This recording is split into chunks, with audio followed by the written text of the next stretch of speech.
Okay, the stream is on. How strong is it? It's green.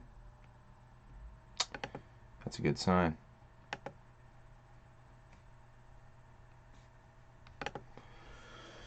How's everybody doing tonight? Ooh, my screen is dirty. Okay, we are streaming to Twitch and YouTube again. Once again.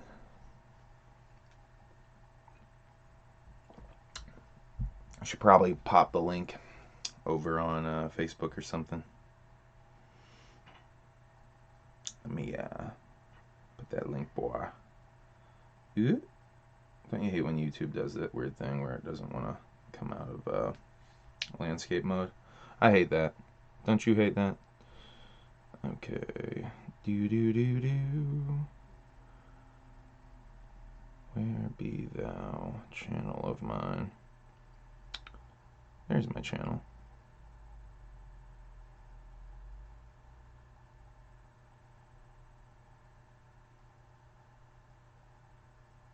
Okay. I guess we'll put this over on the Facebook.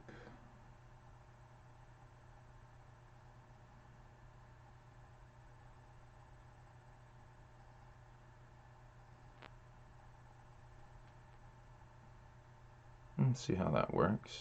And fuck it, put in the Discord. Where's that Discord?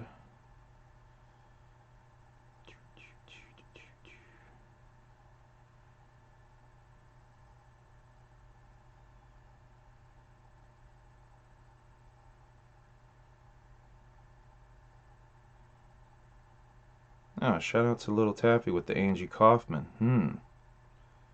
Angie Kaufman. Whoop whoop, Alric. What's good, D-Rock? Humble is in the house. Did you get my message in Discord? No, I didn't. Let me look at that boy. I've been really sleeping on Discord, my guy. Oh shit. Who is that? Who the fuck is that? Who the fuck is that you are with, Alric? Project Born. Oh my goodness. At Dave and Buster's, huh? That's fucking wild.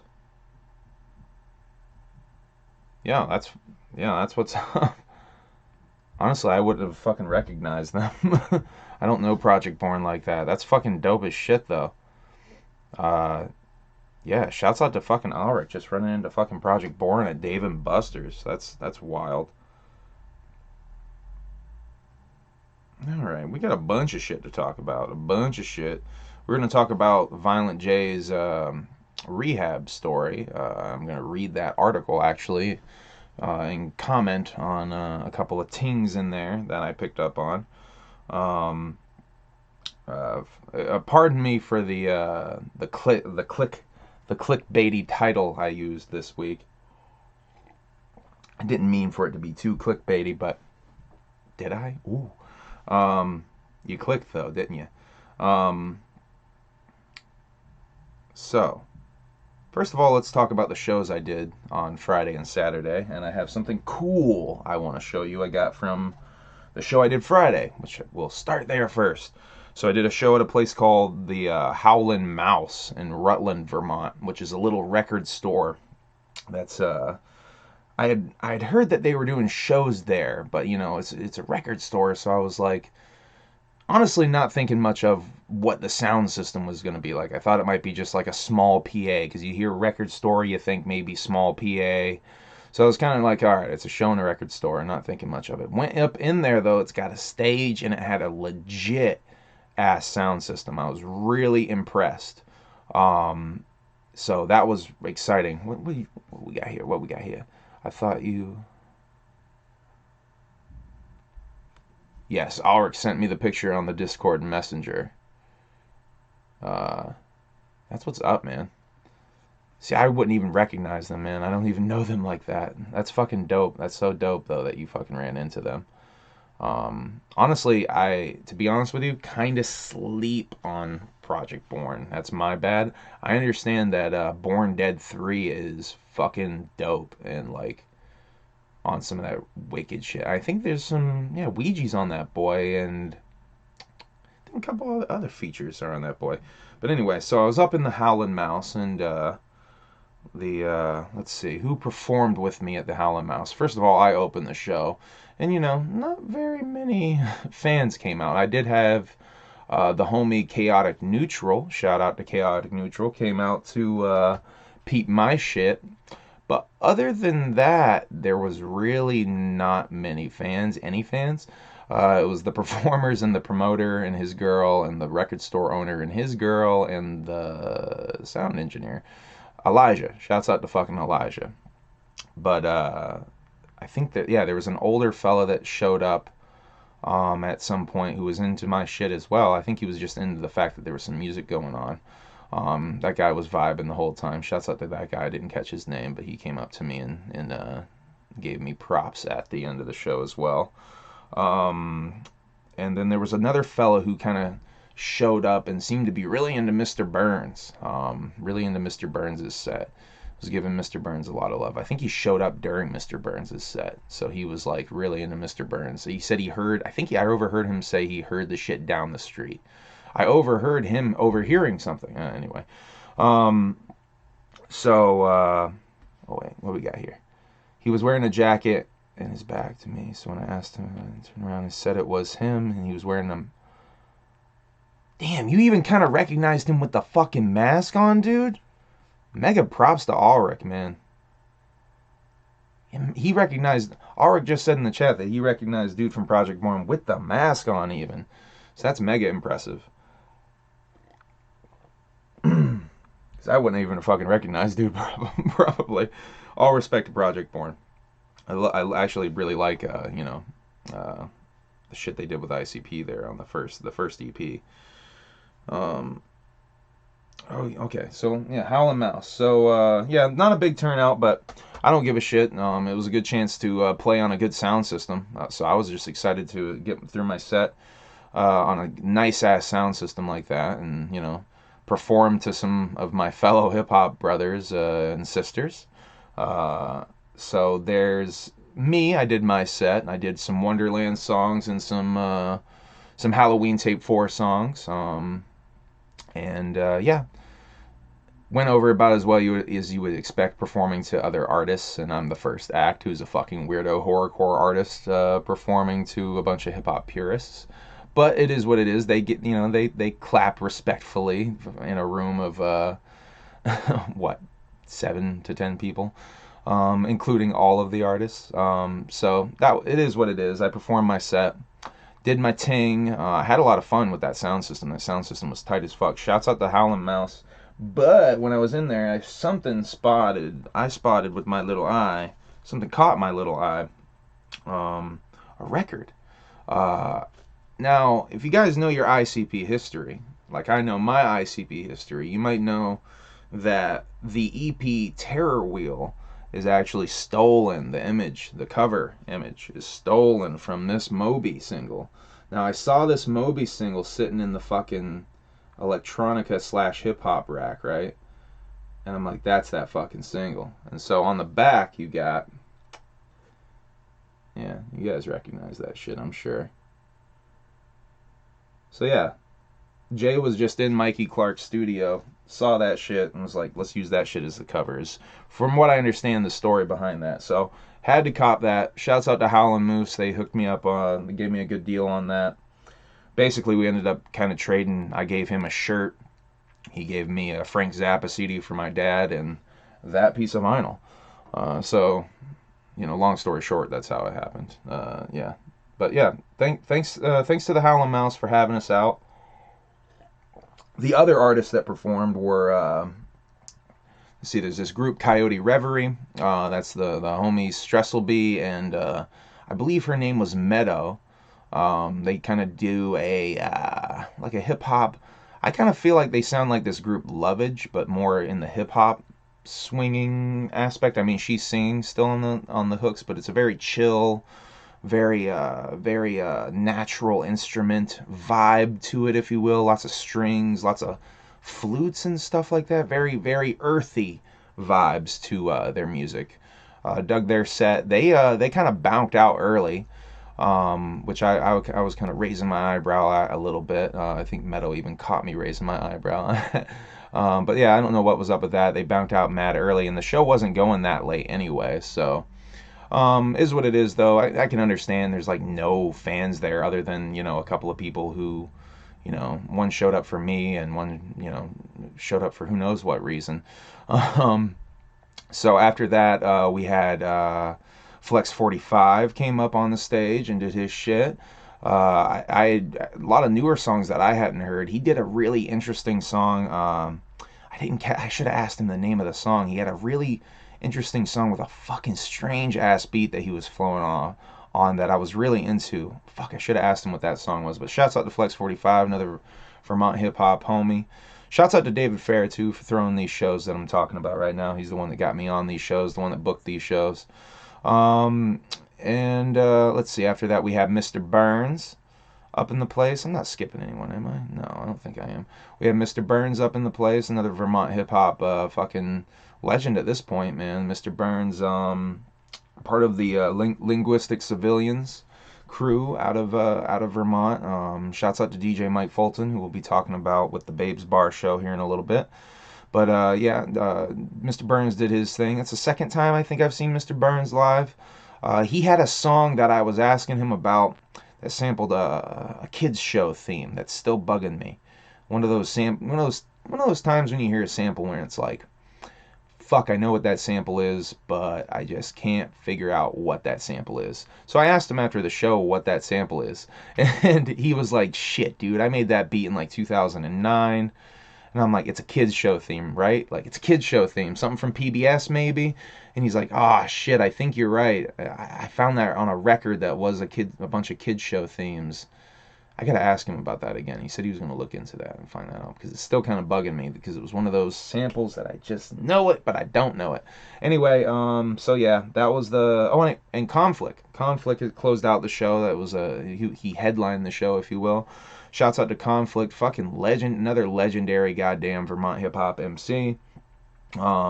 Conflict kills shit. Conflict's one of my favorite Vermont hip hop MCs, straight up.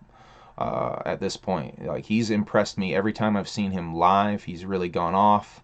He does some, like, one of my favorite things about Conflict that he does is he does these kind of soulful interludes where he kind of plays like just like a piece of a soul record, and he almost kind of just like vibes out on stage. I really dig that he does that. It adds such an interesting soul element to his overall vibe and presence on stage. So shouts out to Conflict. He had a really good conversation with him after the show, actually, too. It's a real ass dude. I really like Conflict. He's the fucking shit. You didn't miss anything, Leon. I'm just talking about my shows that I performed over the weekend. So we're just getting in. We're just slowly dipping into it. So yeah, that was the Howlin' Mouse show that I did on Friday. After that, it was actually a pretty decent little after party going on in there, but it was so I hung out for a little while, but it was getting a little bit late, and Friday night I was pretty exhausted. I had worked that day. Shouts out once again to Chaotic Neutral. He was filming a bunch of stuff, so there might be some video footage I have of that might show up in places here or there. I keep threatening to release video footage from performances and never doing it, though. But yeah, so that show was okay, but there was no turnout, so it is what it is. But I got some cool vinyl out of it, or at least a piece of ICP history. Once again, I'm going to show that off. If you guys don't know, this is the Moby single. Go Mixes, I believe it's called. Go Remixes or some shit. And this is where the cover for Terror Wheel comes from. So, I don't know. I think that's fresh. I might frame that boy on some, like, ICP history shit.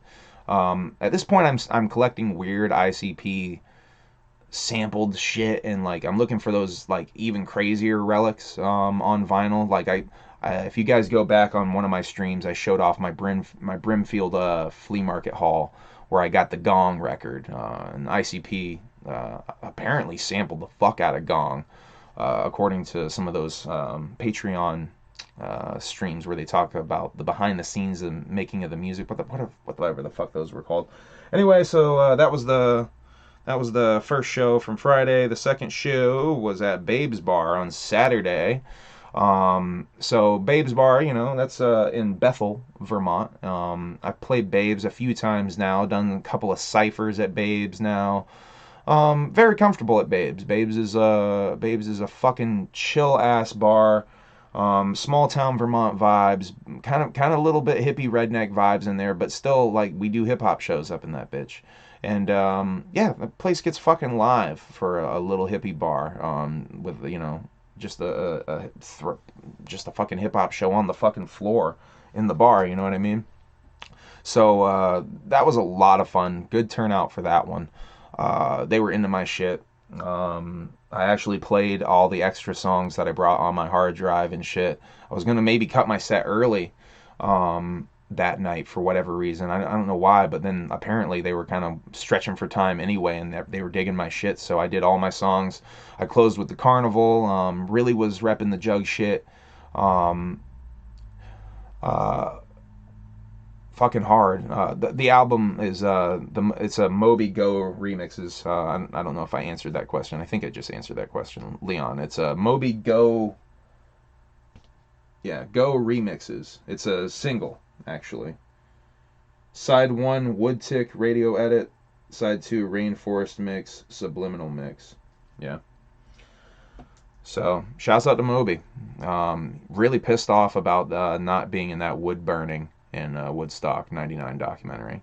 It's like my favorite thing right now when I talk about movies. I like to talk about that wood burning and how he was so offended that he was not in. Um, he was not on that wood burning in that documentary. He's like, my first sign that something was wrong with Woodstock '99 was that I wasn't on the wood burning, and I was, you know, I was in the tent at 3 a.m. and I wasn't on the wood burning. Can you believe it? Anyway, I just think that's hilarious. So Babes Bar, very chill vibes. David Fair once again put together this show. This was my friend Modest goodbye show to his rap alias, at least, of Modest. He goes by the rap name Modest, but he's kind of rebranding and doing a punk rock project called Never Say Die. Now, I'm going to talk a little bit about Never Say Die because I'm editing the first music video for Never Say Die right now, or I actually just finished the first cut of that edit for Never Say Die. He has a song called 31. And yeah, we did some interesting stuff a few weekends ago, week and a half ago, something like that. And I just edited together the first cut. It's very interesting. I'm happy with it. There's some little problems with the mix that we won't talk about, but you know, it's coming out fucking dope, and nonetheless, because I shot enough stuff to cover for the differences in the mixes. But it's all good. It's all great. I really can't wait to show him that. I'm gonna sleep on it and maybe show him that tomorrow. If you're watching Modest, I'm gonna show you that shit tomorrow. Um, yeah. So Babes Bar was Modest's goodbye show. There were supposed to be some other acts on that bill, but I guess some people dropped out. I don't know who was going to be on the show because they were kind of keeping it like surprise guests was how they were sort of booking it. And I guess there was supposed to be a legendary return. I don't know I guess maybe that was one of the people who dropped out. Someone told me that, and I can't remember how. Anyway, that doesn't really matter. So yeah, the once again I was the opener for that show, and once again shouts out to DJ Mike Fulton, another member of Linguistic Civilians crew or group from back in the day with Mr. Burns. So I kind of two back-to-back shows with two former Linguistic Civilians. DJ Mike Fulton was on the wheels of steel, if you will, for the evening, running the DJ deck, playing you know, a good mix of you know, I like the shit that Fulton plays, man. He plays some atmosphere joints that I'm into. From he always plays what's the joint? Fuck, he plays a really dope atmosphere song that I'm always like, yeah, I love that he plays this song. He was playing some Doom. up in that bitch. Yeah, I like what DJ Fulton spins. So shouts out to him, holding it down for me. I opened up the show. Really good energy from the crowd, like I was saying. They were into my shit. Um, DJ Fulton was hyping me up like a motherfucker. He actually did the whole thing where he stopped the show and gave me props for one of my lyrics. He did the whole gimmick where he's like, I'm a lyricist, and as a lyricist, I got to point out that this motherfucker just said that he's higher than pterodactyls. Do you know how high you have to be higher than pterodactyls? Which I thought was really fresh. And I had to, once again point out that right after that, I say that my eyes are perceiving fractals. So that might clue you in on what kind of things I'm. And then I, proceeded to not rat myself out.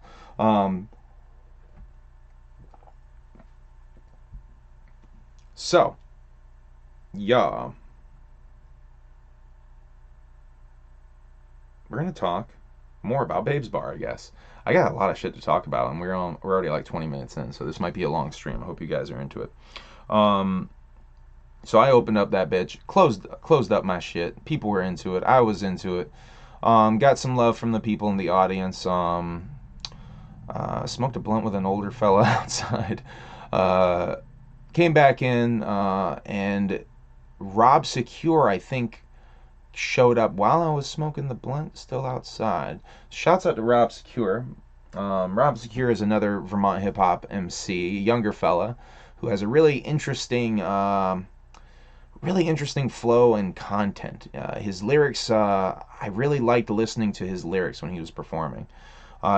He's moving to Brooklyn, so not going to be a Vermont hip hop MC for much longer, apparently, but he's still here now. And so, yeah, shouts out to him. I really was enjoying his set. He came up to me after his set and gave me props for my shit. Even though he wasn't there for my show, he apparently had been checking out my shit online and whatnot, and said that he liked my shit and thought I was a very introspective fella. Not his exact wordings. I think he did call me introspective, though. So I thanked him for that, and he said he would like to work with me on something. So we talked a little bit about working on something that would honestly be a very exciting prospect, because the kind of stuff he does is very different from me, but I feel like there's some even ground there. So maybe look forward to Rob Secure Humble Among coming soon on a Rob Secure project that I'm not going to talk too much about, because I don't know how much he wants to talk about the stuff he's working on. But shouts out to Rob Secure, man. He's the fucking shit. After that, there was an MC. I didn't catch his name. He was a fill-in for some of the people that dropped out. He did his thing. I was honestly, no disrespect to this MC, but I was kind of talking to Rob Secure during a decent amount of his set. So I didn't catch his whole set, but his energy was really dope. He was very, very energetic, very into the party, because he kept that party vibe going after he was off stage. Smile on his face the whole time. Very good vibes on the fella. I just didn't really catch a lot of his set because I was talking to Rob next to me. So after that, there was really no one else but Modest to go on stage. I killed a lot of time, but Modest had to eventually do his set. He was very nervous. I was trying to ease his nerves a little bit, calm the homie down. Tell him he's, it's a party, dude. Just, go up there. Don't be too fucking worried about it and shit. So, he did his thing. He actually ended up doing a lot of his older songs that I had never heard before. And I didn't notice, but he was like freestyling a lot of them. I only noticed that he was freestyling the shit because he did his song Higher Thoughts, which I edited the music video for.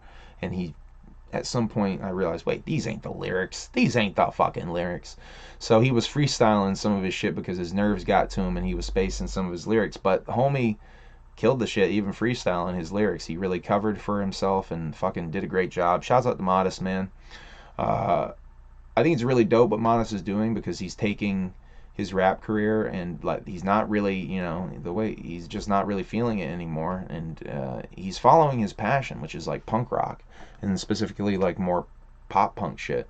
So I fully support the homie in doing that. I think it's really dope that he's doing that. I'm editing his music video for him.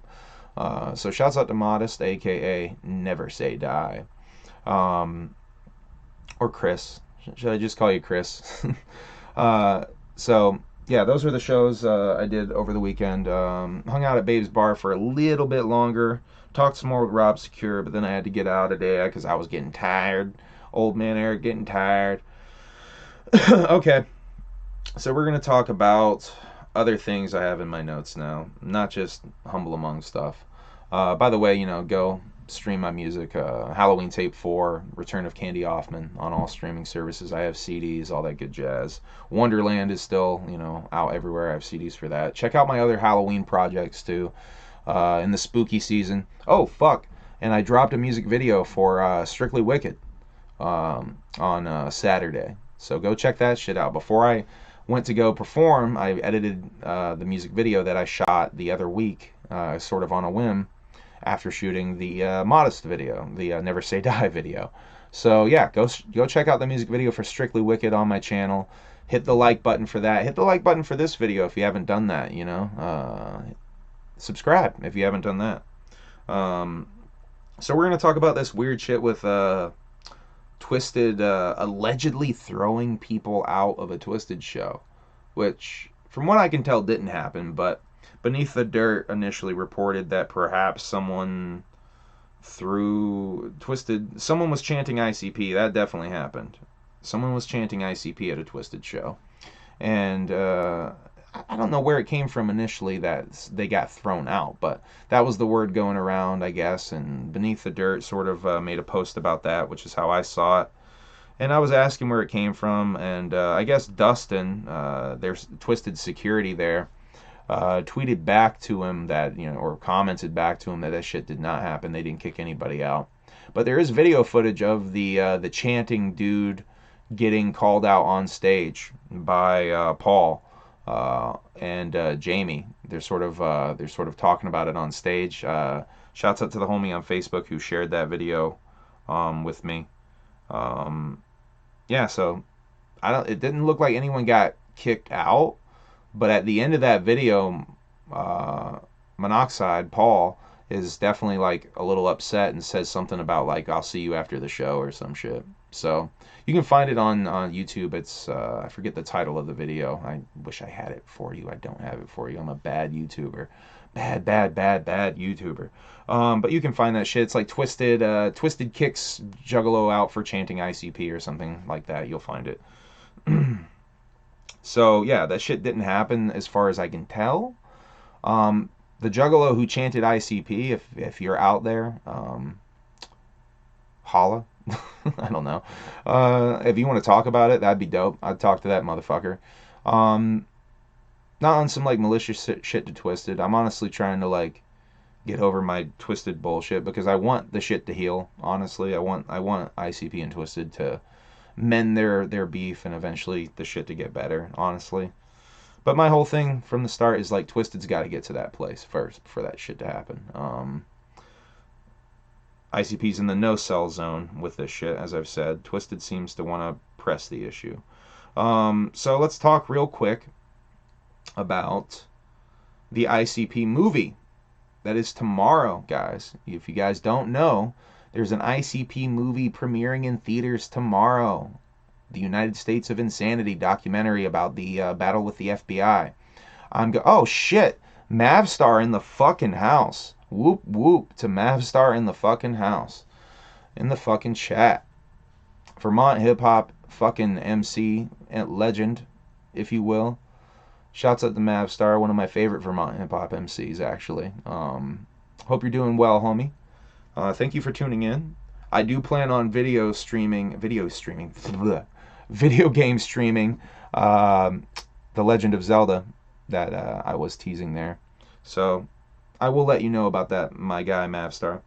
So yeah, as I was saying though, ICP movie tomorrow. I'm going down to Hadley, Massachusetts. There's a Cinemark, I believe it's called. Cinemark Multiplex Theater Gimmick that I'm going to go see that bitch in. I don't know if there's going to be any other jugs there, but that would be fucking dope if there were other jugs there, because I'm going to be there. If I am the only one there though, I won't be mad, because I don't know if you guys have ever seen a movie by yourself in a movie theater. But it is a fresh ass experience. I've done it a few times, 2 or 3 times I've had the lucky experience to be in a movie theater completely by my lonesome. and it's fucking awesome, honestly. I've done it once at that Cinemark actually. I saw World's End, the Simon Pegg, was the fucking homie, the director, Edgar Wright, the Edgar Wright, Simon Pegg, Nick Frost, right? That's his name. Movie about the end of the world, their sci-fi conclusion to their little ice cream trilogy there. Anyway, I saw that in there by myself. That was really fresh. Um, what's the other movie I saw by myself? Oh boy, I want to say The Prestige I saw by myself, but I think there might have been one other dude or chick in there. Um, anyway, so I'm gonna be seeing that. I'm gonna maybe try to take notes during that, at least mental notes at some point. I'll be talking about that on a stream. I don't know if I'll have a whole video for that, but nonetheless, the day after that, Wednesday, I'm opening for Ouija Mac. So this is a really busy week for me, doing jug shit. Really excited about that show. I still have tickets for $15 a piece. That's $5 cheaper than the door, and I will give you some merch if you buy tickets from me. So please buy some tickets from me. I'm trying to sell all 25 of them. I'm about halfway there. But I would like to sell all fucking 25 of them because that would, make me look good and maybe get me more opportunities to do shit like this in the future. Um, so yeah, come check me out in Manchester, New Hampshire this Wednesday. Ouija Mac, Gizmo, Nadas. I'm still not sure how to pronounce that homie's name. No relation to the Isham Nadas. And I think fucking Trey Pound is up on the show. I haven't seen anyone else promote the fact that he's on the show other than Trey Pound, but motherfucking Trey Pound, Shaggy Two Dope's little brother, is on the show as well, from what I understand. So yeah, come check out that show. It's gonna be a good time. My homie Genocide Gino is gonna be up on that show. Shouts out to motherfucking Genocide Gino, also an opener. He kills shit. I don't know who else is opening. I know there's probably like 8 openers. I think I fucking heard. So check me out in that fucking that mishmash of local openers. But there is dope shit in those local openers. Don't fucking sleep on local openers because there's some dope shit like me and Genocide Gino. So after that, there was supposed to be a show October 28th in Providence, Rhode Island for Ouija. Ouija was supposed to go to Providence the very next night, at the night after my show. But Ouija made a post this week that the police shut that shit down. Now, I asked if there was why, or if there's any word why. No, I haven't seen anything other than it getting announced that it's canceled, that initial post. But that's whack as fuck that the police shut that shit down. Did I get the venue? I just wrote down Providence, Rhode Island. I don't know if that's the venue issue, but Ouija said in the post that it was the police that shut that shit down. So that's whack as fuck. Really, really disappointing for the ninjas. Shouts out to Ninja Shayna Ninjette. Shayna, God damn it, I don't know your fucking screen name. Shayna, who is in Rhode Island, who was trying to go to that show. So shouts out to her. I know that bums her out because that was like her local show she was trying to go to. And now she's asked out because of the fucking popo shutting down Juggalo shit. I'm assuming it's just because it's a Juggalo event and the police got word maybe that it was a Juggalo event, and once again the police fucking with jug shit. So once again, this ties into the whole United States of Insanity thing. The FBI and the police in this country are still looking to fuck with Juggalos. It's there is no gang list, but there is a gang list. You know what I mean? In other Ouija Mac news, my Chapter 17 shoes shipped, so yeah, you guys are going to get to see me do an unboxing video with those. I see a lot of people shitting on these Chapter 17 shoes, calling them dishwasher shoes, which honestly, you guys are just repeating shit other juggalos say at this point, because I just see the same shit repeated over and over and over again. I don't think that's true. To me, they look like a fucking... What, isn't like Nike's a pair of fucking dishwasher shoes? Honestly, it's not my style of shoes anyway. I wear fucking straight up like either my fucking Docs or slip-on Vans, so it's not even really my style of shoes. I'm kind of buying them shits as, a fucking collector and someone who wants to support my man Ouija Mac in his endeavors, especially a fresh-ass endeavor like dropping a pair of shoes, because who the fuck drops shoes? No one fucking drops shoes in the fucking underground, at least, Kanye fucking drops shoes. Ouija's dropping shoes. So shouts out to fucking Ouija Mac. I think it's dope he's dropping shoes. I'm not gonna hate on a guy for trying something different, like a lot of other juggalos might do. Try to tear someone down for doing something different and having a hustle. God forbid you have a hustle, right? Shit's whack. Anyway, my little rant on that bullshit. Oh, let me talk about Halloween Kills. I saw Halloween Kills. And speaking of weird backlashes on shit, a lot of backlash on Halloween Kills that I don't frankly understand. Y'all know you're watching a slasher movie, right? You guys know it's a slasher, right? It's a fucking Halloween movie. It's a Halloween sequel, right? You guys know that's what you're watching. Okay, let's start there. So, I thought Joe Bob said something interesting in his review. He said Halloween Kills is basically turns Michael into a lobotomized killing machine of some sort. So I thought that was an interesting take on it because he definitely is brutal as fuck. This Halloween is way more gory, I would say, than a lot of Halloweens, other than maybe the Rob Zombie ones or some shit. And, Halloween 2018 had its gory moments, but this shit's really gory. That chainsaw, slight spoilers, that chainsaw fight thing with the firefighters, really brutal shit.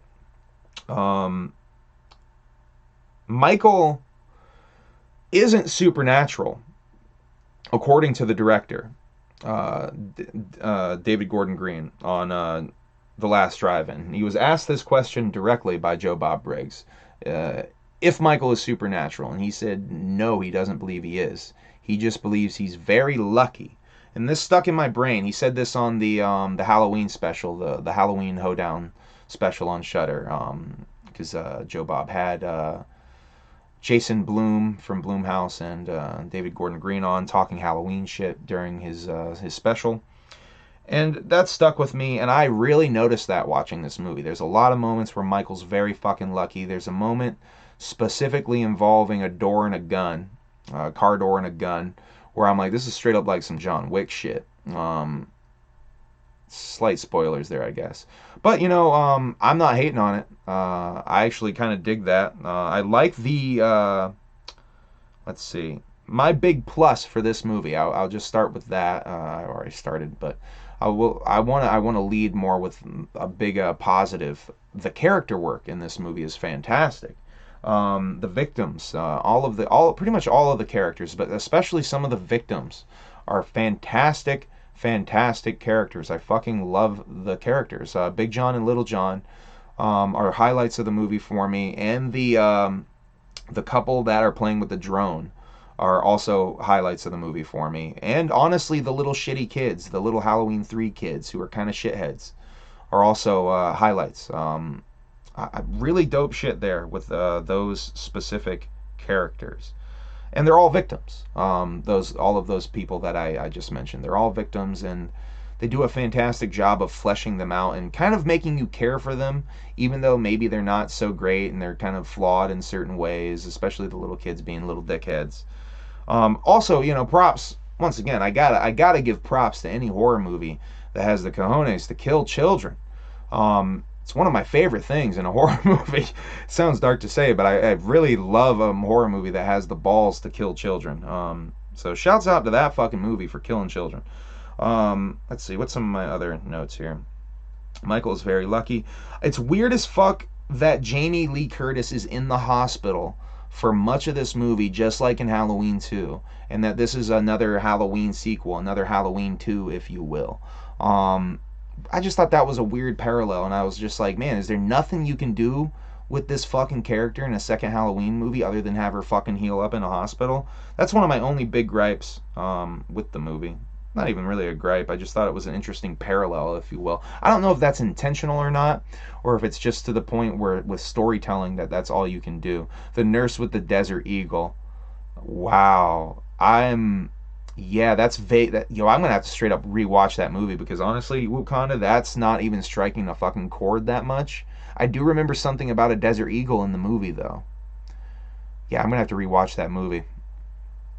I actually really liked it, though, guys. I don't understand the backlash on it. I think people are looking for, in the day and age of your Us's and your Get Outs and your Midsummers and your Hereditaries. I think people are maybe looking for a slightly artsier horror movie, but motherfucker, this is a slasher movie. This is a slasher sequel, too. I mean, I don't know what you expect. I fucking loved it. It was great. There's a lot of people seem to have a problem with that whole mob scene in the hospital, and a lot of people comparing it to January 6th. And once again, I feel like I have to point out, I watched on Joe Bob the interview with the director, David Gordon Green, and he was asked directly, not about this scene, but about editing the movie, because this movie was supposed to come out in last year, in 2020, and it didn't because of COVID. They pushed it back a year. Now, Joe Bob asked him, did you edit this movie in the last year? You had a whole year to tinker with it, to do whatever you want with it. And David Gordon Green said after he locked it, he didn't even look at it. He hasn't looked at it in a year. So a lot of people said that it was brought in and re-edited and this scene thrown in to be some sort of commentary about the January 6th stuff. That's not true. That scene was already in there, apparently, from last year. So put that in your pipe and smoke it. I don't know.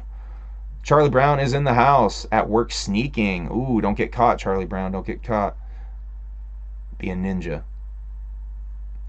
He makes her shoot herself. Yes, the nurse with the Desert Eagle with the door. That's, yes. Okay. That's what I was talking about. I didn't. Okay. Yeah, that makes sense. That's the shit I was talking about, by the way, where I was saying that it's like some John Wick shit in that moment when he does the door thing. It feels a little action movie John Wick. Oh, it's not even like he's trying to do it though. It's like he's accidentally doing it. Like he just does it. You know what I mean? Like Michael's just doing shit to do it, and he's just getting in. It's like he's just really incredibly fucking lucky. I don't know. Does that lead into him being supernatural? Is luck supernatural, or is just luck? Is luck luck? Is luck just coincidence and not meaningful? That's a whole deeper philosophical conversation, though I'm not ready to get into, I don't think. Let's see. Let me get more into my notes here. I think I had some more things to say about it. The fake Loomis, yes. So when I saw fake Loomis, I had heard rumblings that a Loomis was in there, and that there was some footage of that shit. But I straight up thought that was digital, because it looks so much like the way that digital shit looks. It was a little bit off. Like it looked like it was like, yeah, it's close, but it's a little off. But turns out that was a lookalike that had prosthetics on his goddamn face. I saw a meme about that, or a video or something about that, how the fella had his prosthetics put on his face. So yeah, that's really interesting. Good blend. Also, I need to give it props for being a good blend of a horror movie that does a good blend of practical and digital effects, because they did use some digital effects especially for some of the blood spray and the actual knife wounds. But I think there was a knife wound in the car at one point where Michael stabbed somebody, and the violence, the slice, was digital, but then the knife stuck in his head, or her head, was practical as the dead body fell back. And I really appreciate the fact that they at least the knife stuck in the head was practical, because I prefer practical effects over digital, but I understand for time and money you got to do digital, and sometimes it makes it, if you're what you're trying to accomplish on screen, especially as grisly and quick, it just makes sense to maybe do it digitally. So I get that, but I think there is a good way of having the best of both worlds, and I think this movie does a good job of that. I like that we got so much of the 1978 stuff. That was a pleasant surprise in the beginning, but some of that cop stuff was a little fucking convoluted. And once again, that's I think that's some shit that I'm gonna have to rewatch to try to. I wasn't fully following a lot of that cop shit. I'll be straight up. It was too convoluted, and yeah, I need another watch. Great characters, biggest plus for the movie for me. The drone couple, the little asshole black boy coming back on the fucking TV screen. That was a dope moment. I'm glad I put that in my notes. I would have forgotten to bring that up. Little asshole black boy from the first Halloween movie, Halloween 2018, was my favorite part. If you guys never saw, he's the one that sees Michael killing his babysitter and is like, fuck no, and he's out. And you don't see him for the rest of the movie. He's just gone. And I loved that. That made me howl in the theater when I saw Halloween 2018. So shouts the fuck out to them bringing him back and him talking about it on the newscast. That made me laugh again. Great supporting cast for this movie. Really good job. I'm looking forward to Halloween Ends. I don't know what you guys were looking for in a fucking slasher movie. That's my big thing on this. A lot of you guys are out there, you're horror fans, but I mean, let's just say this: if fucking Halloween 4 came out today, a lot of you motherfuckers would straight up just shit on it. It would be considered one of the worst Halloween movies ever made. And a lot of people put Halloween 4 up there as one of the best ones. I don't know. In my mind, it ranks up there probably right now just because it's fresh in my mind, maybe better than Halloween 4. Blasphemy. But it's certainly gorier than fucking Halloween 4. Halloween 4 has hardly any gore at all. It's in the fucking midst of them cracking down really hard on blood. So there's kills in that bitch, but if you notice, it's like electrocutions, it's like bludgeonings. There's not a lot of gore. I think the goriest things is the pitchfork kill in the alleyway. Anyway, getting into my horror nerd shit. Someone specifically shouted me out for my horror review of Spooky, so I figured I'd throw in some of my thoughts of Halloween Kills. If you guys want more horror reviews, I'll straight up just review horror movies that I fucking watch on this channel. That's easy peasy for me to do. Alright, we're going to talk about Hallowicked stuff a little bit. I'm going to Hallowicked, going to Detroit. Only in a few days at this point. Very excited. They announced some more shows and parties and stuff. On Friday night, there's the Palcast costume party. And on Saturday night is the Yum Yum Bedlam release party. So yeah, check those out. If you're in Detroit area and you're looking for extra shit to do on top of Hallowicked, yeah, maybe go check those boys out. I don't think I'm going to go to the release party because it's another $66.50 on top of that shit. But I might mosey on down there. I might just stand outside and, hound dog for a little while. I'm just playing. But I seriously, I'll be in Detroit on Saturday night. So I might go down there, might take a walk down there, just see what the vibes are like. But I don't think I'm going to go inside. I might, on a whim, though. I might just buy a ticket and we might go in. Yeah, we'll see. We'll see how I'm feeling. I won't be there for the Palcast costume party. I won't be there on time for that. But shouts out to Keegan and Shaggy. That probably will be a good time. Palcast killing shit. I finally caught up on all the Gathering vlogs, I think, by the way. Those are really fun.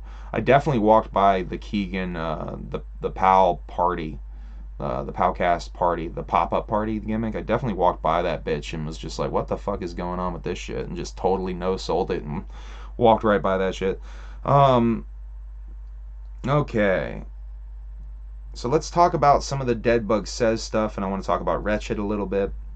So Deadbug Says was promoting the fact that he was doing a music video for a while, and that article came out that I'm going to read and talk about here in a little bit, and they mention in the article, I will bring this up again, but they mention in the article that there is a music video for Something to See that'll be coming out soon. But I kind of confused and conflated that with the music video that Deadbug Says was doing. Now, I don't know if Deadbug Says is doing both of these music videos, and I did see Deadbug mention this, but I definitely have in my notes that Deadbug Says is done with an ICP music video, Something to See. But I'm thinking I conflated the news story with the Deadbug thing, so don't hold me to that. That might not be true, but Deadbug might be doing the Something to See video as well. There's definitely a video coming for Something to See. Deadbug said it was coming Friday. It did come out Friday. It got released on the Rolling Stones website, and a music video came out, I think like an hour later or some shit. And it's fresh. I fucking love Wretched. It's that old Wicked shit. It's like really fucking, like, I'm digging it. I'm really fucking into it. Devereaux produced it. It's fucking awesome. I'm really excited for Yum Yum Bedlam. Really fucking excited. I can't wait. I can't wait. That'll be coming out the same night as I'm at Hallowicked, so that's gonna be. I guess I could get that shit early at that release party too, huh? Might be a reason to go down there.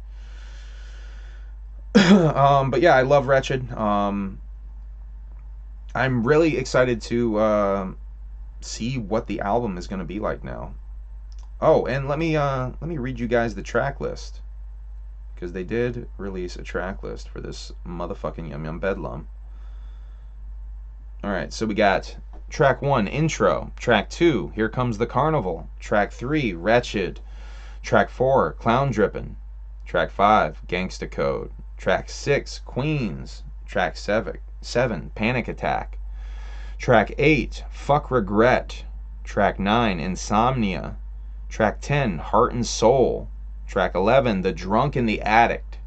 Now that's a track I'm particularly interested in listening to with my my whole little journey with alcoholism there. Track 12, Don't Touch That Flower. Track 13, Slapnut. Let's see. Track 14, Bitch I'm Fine. Track 15, Carnival of Lights. Track 16, Ain't No Time. And track 17, Something to See, which is the other alleged single. That I am alleging as a single. It is in the article, I believe, as a single. So, yeah, I'm really excited about Yum Yum Bedlam after Wretched. There's the whole cliche idea that ICP always drops bad first singles, too. And, Ding Ding Doll was supposed to be the first single, and they kind of course corrected and put that boy on Yum Yum's Lore. But this is the first single officially now for Bedlam, and it is fucking wicked. And with Jay getting sober, I'm really fucking excited. But we're going to talk about that in a little bit. Let's see. So Violent J's Selfie with No Jumper. And Babytron is making the rounds. And I don't see a lot of people talking about the more interesting fact of what will be talked about, I'm sure, in this interview with No Jumper that'll be dropping soon. I keep checking that No Jumper page obsessively because I want this interview badly. I love me a Violent J interview, especially one on a podcast like No Jumper, where I know they're going to go deep. So Babytron's dad apparently is sadistic from Motown Rage. And they're going to talk a lot on that podcast about motherfucking Babytron being a baby up in Violent J's crib. Yeah, so that's gonna be dope as fuck. Like apparently he literally was a baby up in Violent J's house, fucking playing around and shit. So that's dope as fuck. I don't think anyone else really has talked about that. It definitely was posted about on Twitter though. So do your research, folks. Let's see. Jay looks healthy as fuck in that picture, by the way. I'm really excited for his coming out of rehab. But when this picture dropped, this was the same day, I believe, that the rehab story dropped. And I think I had a couple of people questioning, is Jay really in rehab? The rehab story kind of clarifies this, because I think he had just gotten out of rehab, maybe. Because it says he was getting out of rehab towards the end of the month to do the duties that he has to duty. Let's see. Oh yeah, let's a bunch of Yum Yum Bedlam merch is on Psychopathic Records merch now there. So go check that out. I got a purple hoodie from that drop. Because that purple hoodie was too fresh with the black and green there. Hatchet Man. You got the green, black and green Hatchet Man. Anyway, you guys, I'll probably show you guys. I read the track list for Yum Yum Bedlam, Wretched music video. Okay. I'm going to talk about the Palcast stuff real quick that I got from one of the latest Palcasts. I think I might have my numbering wrong on this Palcast gimmick, so I'm not going to say which episode, but it's the most recent Palcast from last week, I believe. So, as you guys know, I love talking about Shaggy 2 Dope talking about animal genitalia. And once again, our friend Shaggy 2 Dope has been talking about animal genitalia and his fascination with animal genitalia. So initially, the fella really likes to talk about looking at pig nuts at the fair when he was a child. That grew into some dolphin Ned and Juice talk that we had for a while. A couple of other spotty mentions of random bestialities. Anyway, um, so Shaggy was talking about a viral video apparently that everybody was sending him of a gorilla eating another gorilla's Nedden. And the way he was talking about it, he was talking about like, oh, everybody has seen this gorilla eating another gorilla's Nedden video. Everybody must have seen this video. Y'all haven't seen this video? I've seen it like a million times now.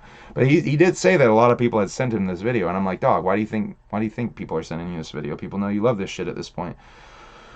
So I just love that, and I'm at this point. I'm just giving you guys any updates when Mr. Two Dope is going to bring up animal genitalia on the Palcast. I'm going to make sure I bring that up on the show because I do want one of you very hopefully someone who has a lot of time on their hands because this is going to be quite the project. I want one of you to go through and cut every episode of the Palcast that he mentions pig nuts or animal genitalia.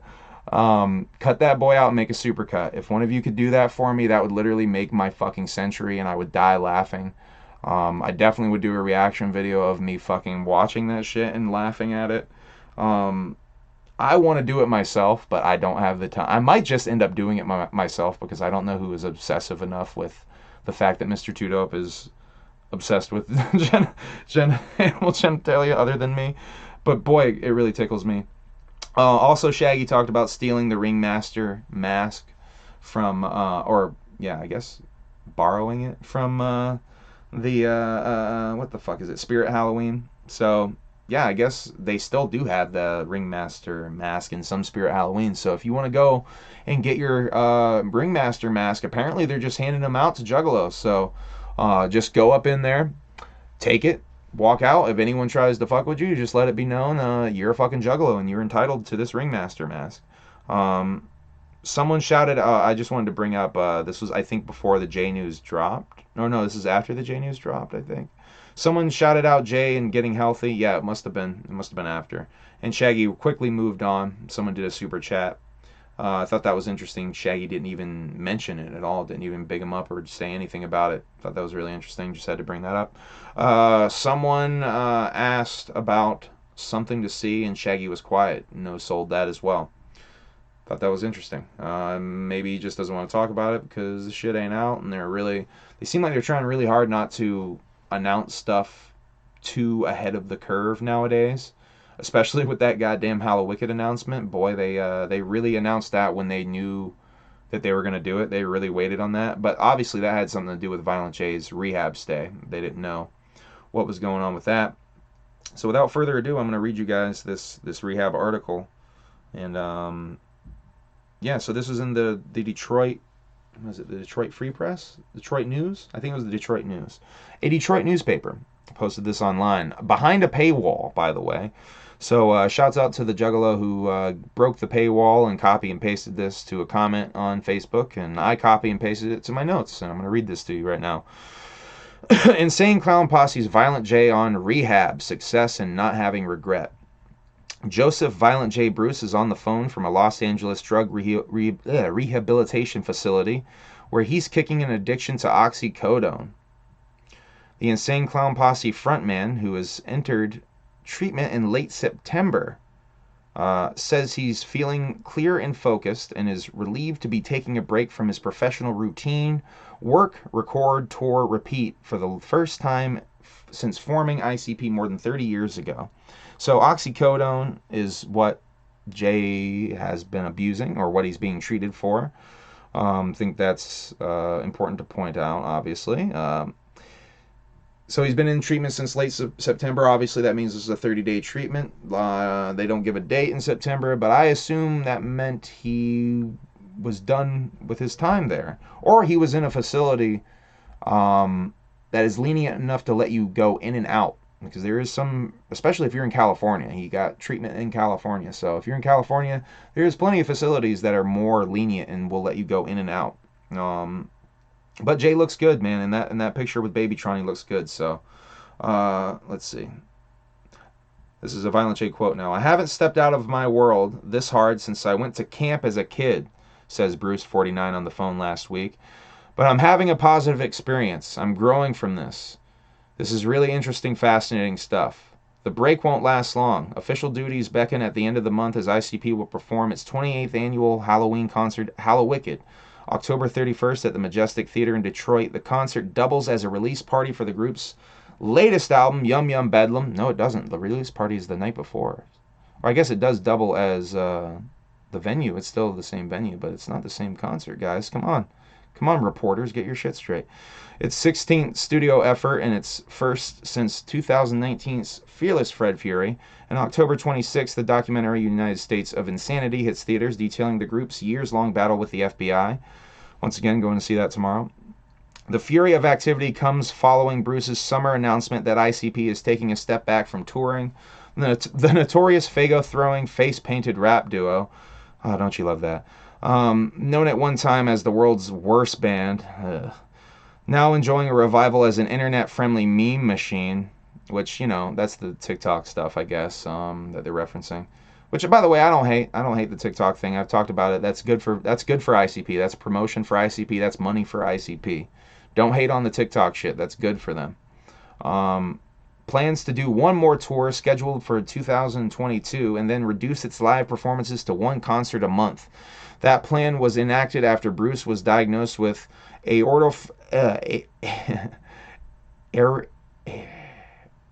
not going to be able to say that. AFib earlier this year. But Bruce says he has a positive outlook towards the future. ICP has endured controversy, setbacks, ridicule, and other hardships over the last 3 decades, and he says now is a good time as ever to be an insane clown. Once again, this is a quote from Mr. J. "Despite heart failure, despite being in this treatment center, I'm on one of the high planes of my life," says Bruce. His usual thunderous pro wrestler delivery softened, lightened. "I'm up there, I'm having a wonderful time, everything is right where it needs to be." Bruce, a divorced father of 2, his children are 16 and 14, started taking oxycodone to deal with discomfort in his feet that came from being overweight and performing live shows. To cope with pain, he'd pop pills. Then he'd start taking them regularly at night after his kids were in bed to help him fall asleep. And he definitely talked about his insomnia at the gathering, so yeah, that sounds about right. Yeah, it's just a shame Jay fell into this whole pill thing, man, because, you know, he used to be so anti popping the pills. I'm gonna talk a little bit about that at the end of this, though. Some of the little shitty shitheads I've seen making jokes about the man. He says he was never haunted, quotes and quotes, by pills, but he took them regularly enough that he feared detoxing from them. When he came off Oxy, he got used to taking Suboxone, an opiate blocker that, when placed under the tongue to dissolve, does its job but leaves a nasty taste in his mouth. So that's interesting as fuck. Jay was taking Suboxone. That means his problem was pretty bad if he was on Suboxone. Let's see. In late September, while in Los Angeles, Bruce was weaning off pills and took a dose of Suboxone, but in an effort to thwart the bad taste, quote, "I chewed it up in a wad of Starburst thinking it would dissolve in my stomach and I would be fine," quote, end quote, he says. 16 hours later, I started going through withdrawal. That's not good. Bruce was rushed to the emergency room. Honestly, with a guy with a heart condition like that, that's really dangerous. It's kind of scary, honestly. So luckily he got the help he needed. Bruce was rushed to the emergency room at Cedars-Sinai, but was later taken to a treatment facility that offers individualized service to help treat addiction. It's his first time in a rehab facility. That's an interesting paragraph right there. The whole thing is a departure from everything I've known, but I'm having a really positive experience, says the rapper. Sitting in a group discussion and hearing people talking about their problems is right at home for me, you know? Then I did yoga for the first time in my life about a week ago, and I can still feel that expletive. Shit, I would assume. Commentators I see. Oh wait, this is them describing a picture. Bruce says he plans to return to Detroit several days ahead of the group's sold-out Hallowicked show, which After several years at the Russell Industrial Center, is returning to the Majestic Theater, the site of the first Hallowicked concert in 1994. Due to COVID, last year's Hallowicked show unfolded inside the living room of Bruce's home for a small group of invited guests and live streaming viewers on the internet. It will be ICP's first concert since the summer's gathering of the Juggalos Festival in Thornville, Ohio, where Bruce made it public his plans to scale back from touring. It was emotional. There was a lot of going on there, Bruce says. Nobody ever wants to admit that they have to take a step back and you may be weaker than you were before. That's an awful thing to have to admit, but at the end of the day, everybody eventually has to do it because that's life. He really stressed that sentiment when he was making the speech at the seminar there. The fact he doesn't like that he's feeling weak there, or having to admit he's feeling weak there. The announcement came after Bruce learned he had an AFib in the springtime, which I think they were mentioning it was the springtime from the year before. If you were really listening to the seminar, I believe once again they were saying that it was the springtime from the year before. Let's see. He was feeling himself getting winded when walking down his driveway to his mailbox, or when stepping between his home and his recording studio, which is housed in a separate building on his property in southwestern Oakland County. He attributed it to being out of shape after not performing any concerts during COVID, but a doctor's visit resulted in him learning he had an AFib, or an irregular heartbeat. Corrective surgery was performed, but within weeks his heartbeat was once again out of rhythm, and an additional surgery was considered risky. That's when Bruce decided it was something he could live with, but he'd have to modify the group's rigorous touring schedule moving forward.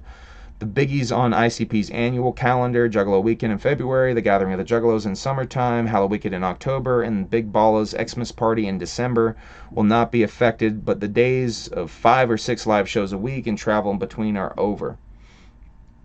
Violent J, this is another picture. The group's recording schedule is not expected to be altered. Yum Yum Bedlam is ICP's new set, the latest in a series of Joker card releases, and the first to be centered on a female character. The album's themes revolve around temptation, seduction, faith, betrayal, and living without regret. And Bruce says it's a very personal album that was at least partially inspired by his relationship with his ex-girlfriend. Blase Rose being called an ex-girlfriend. Interesting. It's got to be what that it's about, right? Because he would say ex-wife if it was Sugar Slam, correct? So that's interesting. The album is inspired by Blase, but maybe not in a positive way in certain ways. Interesting. By the way, I'm not a big hater on Blase. I'm not a Blase hater like a lot of people. So just want to make that clear. The new album has a big message, and that's forget regret, he says. What is regret anyway? You sit there and you beat yourself over some expletive shit, I would assume. If you're the judge and jury over yourself, why are you going to sentence yourself to something harsh? Let yourself go free. I made epic mistakes in my life, huge ones. I'm done kicking my ass over that. And if someone can't forgive me for it, then I don't need to be around that person. Regret is the devil's favorite tool. It's an awful thing because there's nothing you can do about it. You can't go back and change it. So why are you regretting it? So I wanted to read that part specifically because I really, really fucking relate with that shit. And that once again makes me very excited for some of the content on Yum Yum Bedlam, especially the Drunk in the Attic song. I feel like there's going to be some interesting fucking content on there. The Yum Yum Bedlam CD, yes, the group remains tied to the physical product era. Thank you article. Will be available at the Halloween show, and the album will show up on streaming services at a later date. Is that really good reporting? Does anyone really believe it's going to show up at a later date? That shit's definitely showing up on Halloween, right? At a later date, my ass. Yum Yum Bedlam was pushed back from its original December 2020 release date, and a March release date also came and went. Although a 8-song EP, Yum Yum's Lure, was released in its place, it wasn't ready, Bruce says, so we kept on recording. The album includes guest spot from Sponge's Vinny Jabrowski. Vinny Dombrowski? Dombrowski? I'm not saying your name right, am I, Vinny? I'm sorry. And Bruce and his ICP cohort, Shaggy Two Dope, are recording a music video for the track Something to See later this month in LA. See, that's where I think I got the Something to See bit. So it's not even recorded later this month. So it's Shaggy. Did Shaggy go to LA to record that shit? Is Deadbug doing that one too? Who knows? Who knows? Nobody knows. This is all speculation. Someone reported it. Detroit News reported it. I don't know. All right, let me finish this boy up.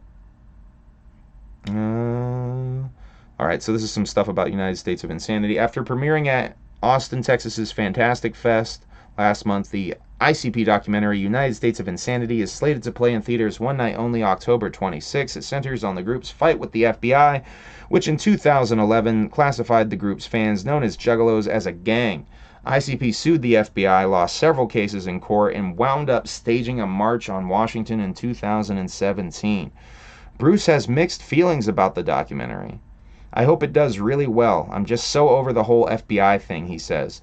After we marched on Washington, I just never wanted to think about it again. Violent J, a member of the rap group Insane Clown Posse, yells on... Oh, that's the fucking picture again. The documentary includes interviews with Bruce, Usler, Bruce's mother and brother, and footage of Bruce at home with his family. It was directed by Tom Putnam and Brenna Sanchez, the team behind 2012's Burn, which looked at a team of firefighters in Detroit, which probably is an interesting documentary in its own right. Bruce is hoping the documentary can spark enough interest to lead to his passion project, a full-on ICP documentary that goes into the group's history, its mythology, its ups and downs and all-arounds over the last 30 years, from getting dumped by Disney in over 1997's The Great Milenko to going viral for 2009's Miracles video and everything in between. That would be fresh as fuck. Let's do that. All those interesting things that happened in our life, we want to do something that covers all of that, he says, adding he sees it as a multi-part saga for a streaming service. That's still a lot more to our story that we want. There's still a lot more to our story that we want to tell. By the way, just do it yourself, guys. You guys can do that shit yourself and then sell it to the streaming service. That's what you should fucking do. Don't wait for the streaming service to do it. Do it yourself and sell it to a streaming service.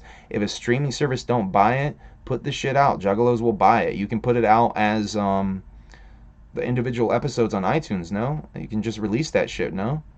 Or just release it as one whole chunk. Motherfucking Juggalos will buy that shit nonetheless. You guys will get a bag on that, one way or the other. Just do that shit.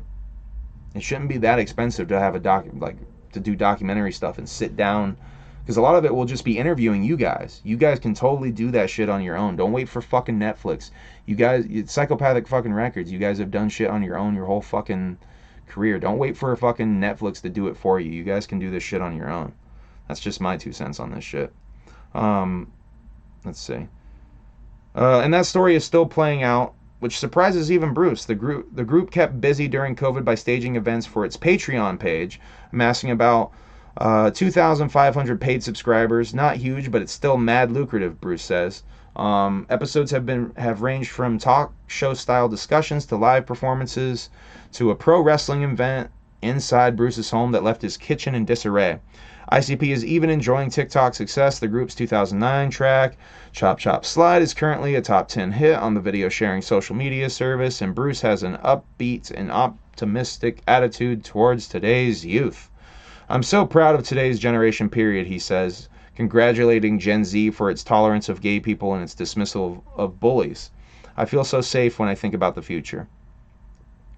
That includes his health. As for the Oxy, it boils down to a simple method that I use, and that is failure's not an option. It's not an option to be expletive with that expletive no more. Fucking with that shit no more. For me. You know what I mean? Bruce says. I love that they kept the you know what I mean in there. That's fresh as shit. It's a bad thing. I know that I have to face that. That I have... Jesus, I'm sorry. And if I make it an option, I'm going to find a way to weasel back. When it's not an option, that's it. It don't exist for me. And that's my guarantee that I'll be good. So, he says it's not an option. So let's take Jay at his word. Let's root for Jay, because after the health announcement, the motherfucker's doing what I suggested he did if he is on something after him making the announcement at the gathering. I said if he is on something, he should get clean. He should get off of it. He should go to rehab. He should stop drinking. At the time, I still was speculating that it was drinking. Clearly wasn't just drinking. He maybe was drinking on top of the oxys, which is definitely not good, but the oxys are definitely the fucking problem there. And I find this interesting, that this next paragraph is where it's at. A few years ago, Bruce remembers meeting Detroit rapper Danny Brown for the first time and telling him to enjoy being new on the scene, because you only get the chance to be new once, he says. Now he's got a new message for him. What I'm going to tell him next time I see him is, hey man, keep doing what you love, because when you reach legendary status, that is the most rewarding time by far, he says. Being new is exciting, but being looked at in a high regard and people saying, thumbs up, you guys have done it, I'm giving you your props, that is hands down so much more rewarding than anything I've experienced. Violent J, aka Joseph Bruce. Oh, this is another fucking photograph. And it's nothing, he says, he ever expected. I thought it would be every bit of the opposite of this when we were 32 years into our career, Bruce says. I thought we'd be struggling and striving, and it's nothing like that. I don't even worry about my kids' future. Things have been really, really good, and I feel like we got this sewed up. So that's the end of the article. But yeah, there's some really interesting shit in there. I kind of touched on it as I go. I'm not going to touch on it again. But yeah, he's doing good though. I for one will be rooting for the man and hoping that he does better and keeps getting better. Is a death. Among, do you still have the rights of Violent J for... Oh my god, he's asking about my Violent J stiffy again. Oh, Izadef, what are we going to do with you? You send me the package, and I love you, and now you're talking about my Violent J stiffy again. My god. Yes, I still have a stiffy for Violent J, Izadef. Are you happy now? Does that make you happy? My goodness. So, I also want to just talk about, I've seen some really, gross memes. People making lazy-ass memes even about Violent J. Just lazy memes about him being a pillhead and shit like that. Like, I just want to say that shit's whack. I don't think that's funny. I ain't gonna say much more than that. I really honestly tried to no-sell a lot of it, where I wanted to be like, yo, fuck this shit. But it's not really cool to be making fun of someone's addiction, especially when they're trying to do the right thing and get better. I think you guys as juggalos should support the dude, maybe be a little bit more supportive. I know you all want to be little fucking edgy little edgelords and shit and controversial and say fucked up things to get shock value, but how about maybe try to be a decent human being once in a while? Let's try that. Jay and me are stiffies, dog. What are you talking about? 90s boner. Oh, is a def. Stifler? Is it like a Stifler thing? We're going to make really cliche references to American Pie. We could do that. But yeah, I just wanted to say that real quick. Maybe try to be a real juggalo and be a nice person instead of being like a dick and make fun of the motherfucker for having an issue that he's actually taken care of. Like, it's one thing to make fun of someone who keeps fucking up and whatnot, but he's actually doing the right thing. He's doing the thing people said he should have been doing when people were speculating about this shit. I don't know. I just think it's whack motherfuckers just want to make fun of people all the time instead of trying to be positive and lift the motherfucker up for doing the right thing. But, hey, I guess that's what you come here for, right, guys? To be reminded or something? I don't know. Anyway, I'm over an hour. I'm approaching an hour and 20 minutes. Almost an hour and 20 minutes on the dot. Oktoberfest time, Stiffs time. See, Isadef's on that weird shit tonight, guys. Isadef's on that weird shit. I love it, though. I love the fact that the weirdos gravitate towards me like a moth to flame, you know what I mean?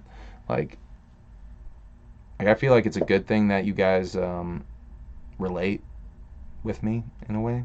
Do you relate with me, or you just find me entertaining? Am I a joke for you? Am I nothing but a clown to you? Um, anyway, I think that's it. I don't think I have anything else to talk about. I'm gonna be watching that No Jumper interview like a motherfucker. I've been listening to a lot of Hallowicked songs. I was going to try to rank all the Hallowicked songs, but I'm having a fucking problem because I can't figure out some of the years certain things came out. Because I know EPs came out some years, like the Bloody Screams of 17 came out in 2017, I believe, and that's like an EP. I'm trying to figure out like how I would rank that shit, because I would like to do a ranking of best to worst, according to me, best to worst Hallowicked songs. So if anyone has a definitive list of like what years what came out and could shoot that my way, just shoot me a link or something, I would love that. Yeah, I think that's everything. Oh yeah, so unboxing video of my Chapter 17 shoes. I will show off my dishwasher shoes to you guys. I'm gonna try those on. I don't know if, like I said, I don't know if I'm gonna rock them much more other than my first stream. Might just be some collectible boys. I might just hold on to those boys as a collector. I will do a stream if I can get a list of the proper releases for all the Hallowicked songs. If anyone knows where I could find that. I know Fago Lovers had some pretty comprehensive lists of shit like that. If anyone can find a list of like all of the shit, like when it was released, what year it was released. I want the year and the song or songs. And I want to rank all those boys. If anyone can help me out with that, that would be fucking great. I'm having trouble finding a list like that though. Yes, see me this fucking Wednesday, Manchester, New Hampshire, opening for Ouija Mac. Please come out and see me. Please buy some tickets from me. It really helps me out. My albums are on streaming services. Go check out all my Halloween projects. My newest Halloween project, Halloween Tape 4, The Return of Kandy Offman, is out. It's been out since October 1st. You can go check that shit out. On all streaming services. I have CDs for those boys. Check out my other Halloween projects. Check out Wonderland, which is only a month and a half old or so. Go check out all this shit. Check out my new music video, Strictly Wicked, on this channel from Halloween Tape 4. Yeah, check out other shit that I'm going to be doing soon, folks. Thank you, Whoopconda. I appreciate that, man. Thank you, everybody, for watching. Thank you for all your kind words. Yes, Whoopconda, I did talk about that Twisted shit. Twisted throwing, allegedly throwing someone out, which I guess didn't happen. I talked that more towards the beginning of the podcast. But yeah, I did see that video. If that's what you're talking about, Twisted freaking out. Paul kind of seeming like you wanted to kick someone's ass. And then Jamie, I'll talk about this real quick, actually. Paul, very much in that video, comes off as very aggro. He kind of threatens the dude. Jamie kind of just seems hurt, man. I really get the vibe that Jamie is hurt by all this shit, man. Jamie, I think, really could be the bridge to some of this shit, because Jamie, the way Jamie said, like, just take that shit somewhere else, he just seemed hurt, man. It really had me sort of feeling a different way about this whole Twisted thing. I'll be honest, like the way Jamie said that shit, I feel for Jamie in a weird way in that moment. It's 100% me reading into it and admitting that that's me reading into it. But I just wanted to bring that up real quick.